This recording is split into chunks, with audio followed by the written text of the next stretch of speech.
Bem-vindos a mais uma análise aprofundada. Hoje a gente vai mergulhar numa verdadeira história de detetive, sabe? Mas uma que se passa no universo dos microchips. Dos circuitos, né? Exato.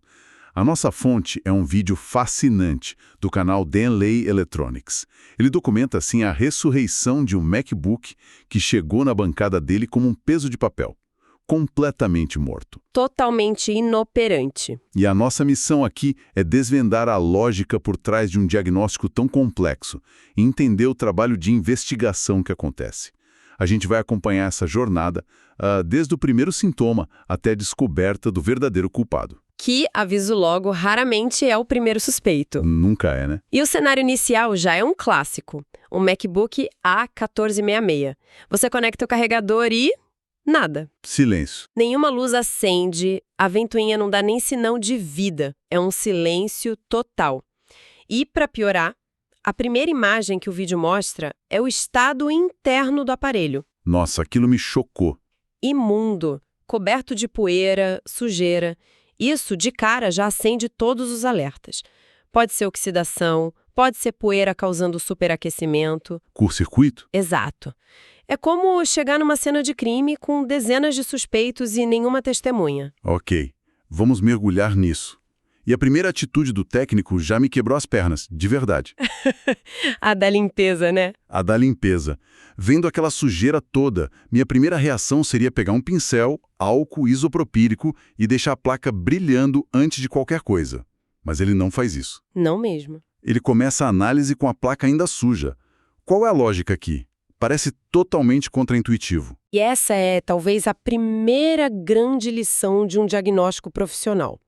O que é fascinante é que a sujeira, a mancha de oxidação ou até um ponto de corrosão pode ser a própria fita amarela isolando a cena do crime. O X no mapa do tesouro. Exatamente. Pode ser o X que marca o local exato da falha. Se você chega limpando tudo de forma indiscriminada, corre um risco enorme de literalmente apagar a evidência. Nossa, faz todo sentido. Imagina que a falha é uma trilha rompida debaixo de uma camada de oxidação. Você passa o pincel, a oxidação sai e, por um instante, o contato volta. O aparelho liga. Aí você acha que resolveu. Acha que resolveu, mas não faz ideia do que causou o problema. O defeito vai voltar e, da próxima vez, sem nenhuma pista visual para te guiar. É sobre preservar a evidência a todo custo. Entendi. É como um perito que não deixa ninguém tocar em nada antes de fotografar.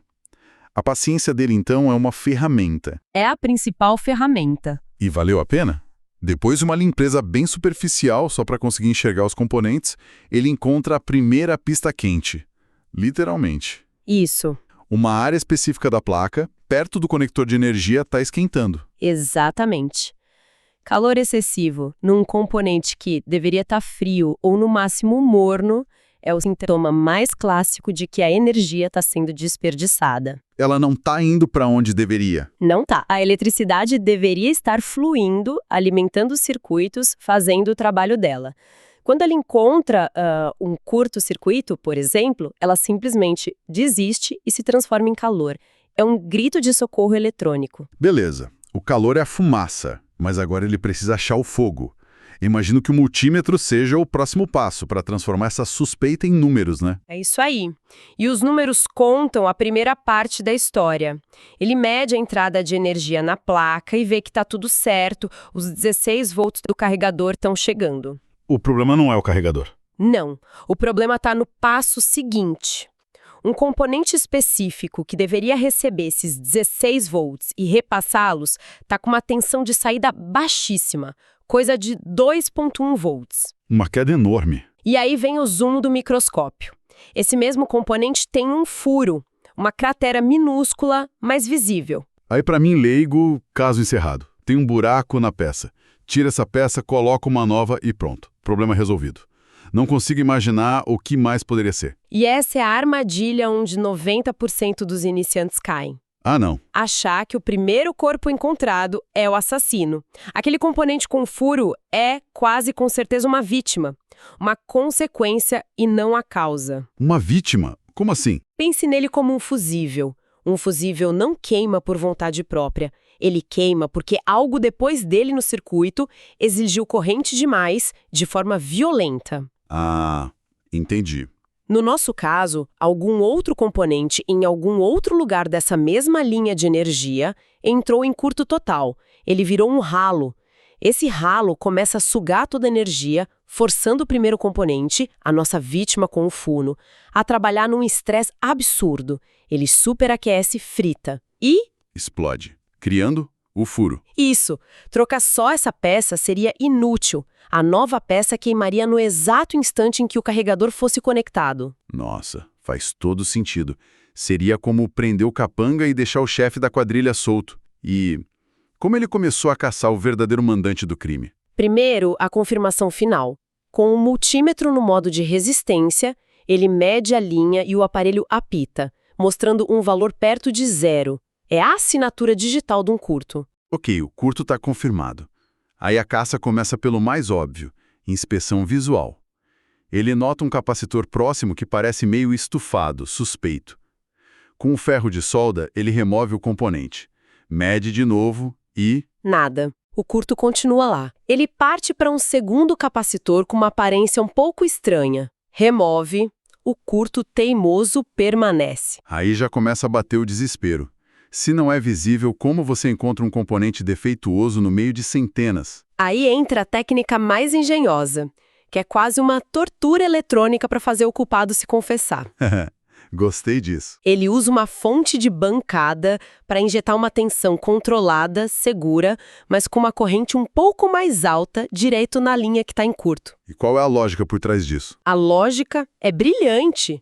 A corrente vai percorrer todo o circuito, mas o componente que está em curto, o nosso ralo, vai oferecer uma resistência violenta. E o resultado dessa briga é calor. Muito calor. Ah, ele está forçando o culpado a se esquentar. Basicamente ele está dizendo, ok, já que ninguém quer falar, vou esquentar as coisas e ver quem grita primeiro. E funciona. Funciona de forma espetacular. No vídeo, a gente vê ele borrifando um pouco de álcool na área suspeita, o que faz o calor ficar visível. E, de repente, um componente que parecia perfeitamente normal começa a ferver e soltar fumaça. Bingo. Bingo! Era ele o tempo todo. O vilão silencioso que estava escondido sem nenhuma marca, drenando energia e causando a queima do outro componente lá na frente. O curto original foi encontrado. Que alívio.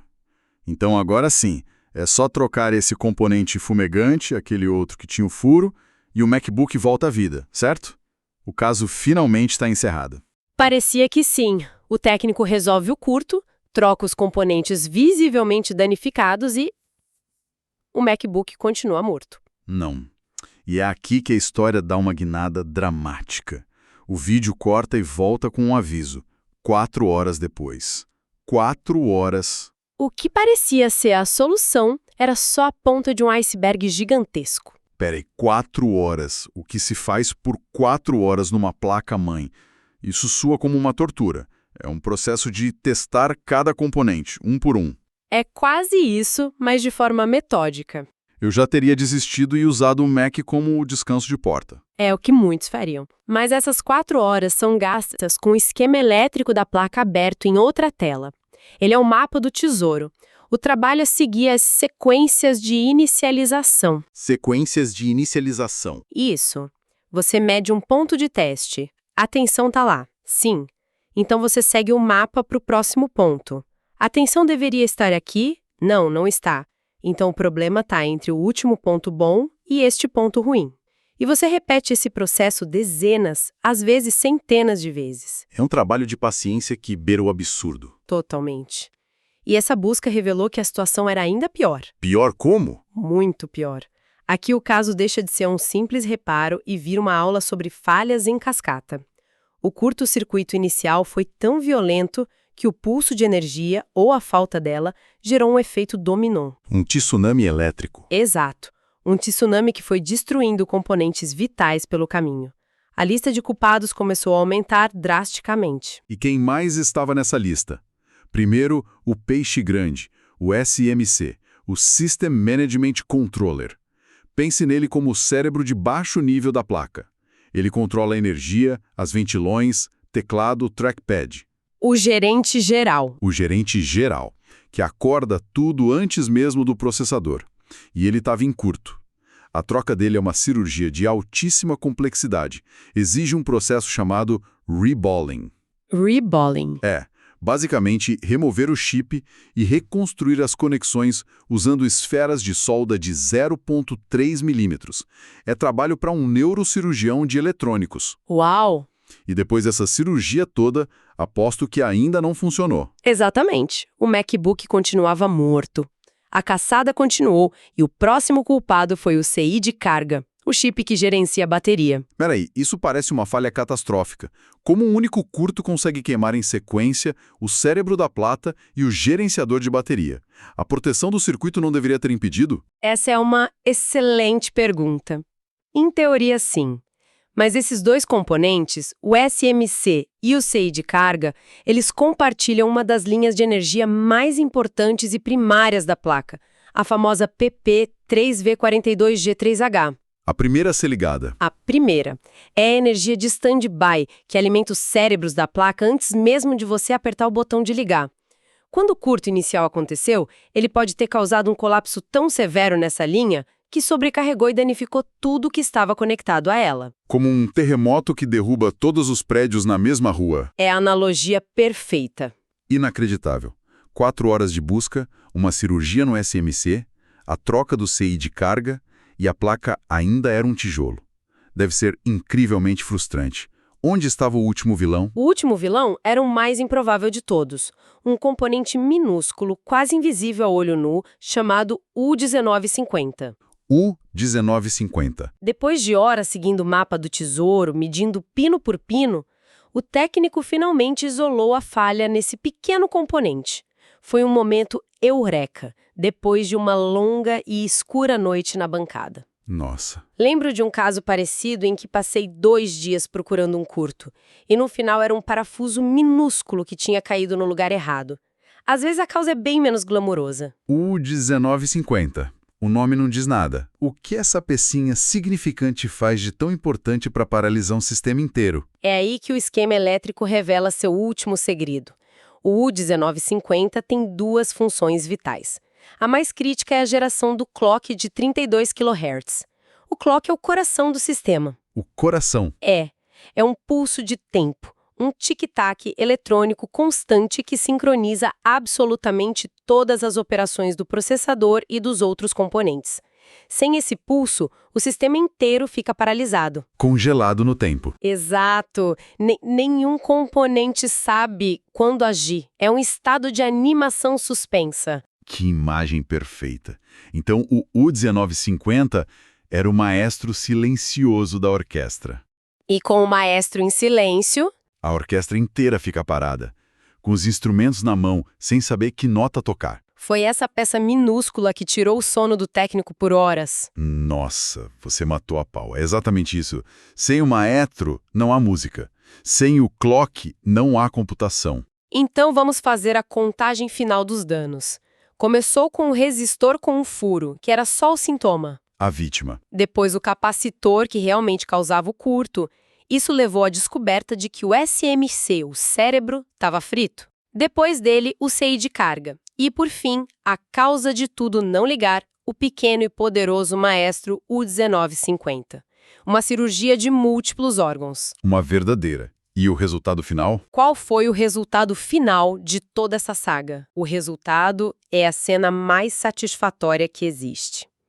Ele conecta o carregador, a luz verde acende, ele aperta o botão de ligar e a gente ouve o som da ventoinha girando suavemente. Finalmente. E finalmente, a tela se iluminou com a maçã e um sistema de teste inicializa.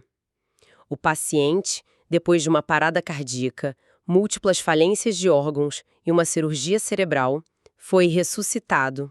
É um final feliz. Fica claro que um reparo eletrônico bem-sucedido é menos sobre a habilidade de soldar e mais sobre ser um detetive. Com certeza. Cada medição é uma pista, cada componente testado é um interrogatório. Não é sobre força bruta, é sobre inteligência investigativa. É isso aí, você resumiu perfeitamente. E a principal lição que fica é a importância de nunca parar no primeiro suspeito. Foi preciso entender as relações de causa e efeito dentro do circuito para perceber que um único raio, o curto, iniciou um incêndio florestal. Que devastou o ecossistema da placa. Exato. O reparo não foi trocar peças, foi restaurar o equilíbrio de um sistema complexo. E essa ideia de uma falha em cascata, onde um problema pequeno e escondido derruba todo o resto, é algo que a gente vê em todo lugar, não é? Com certeza. E isso nos deixa com uma reflexão final. Essa dinâmica, onde um defeito minúsculo num componente aparentemente secundário causa um colapso sistêmico, é um padrão universal. Na engenharia de software, por exemplo. Na engenharia de software, com o bug numa biblioteca obscura, vemos em sistemas biológicos com uma única mutação genética, vemos até em organizações, onde um processo mal definido num departamento pequeno pode paralisar a empresa toda. É verdade. E isso nos faz questionar quais são os 1950 nos outros sistemas complexos que conhecemos.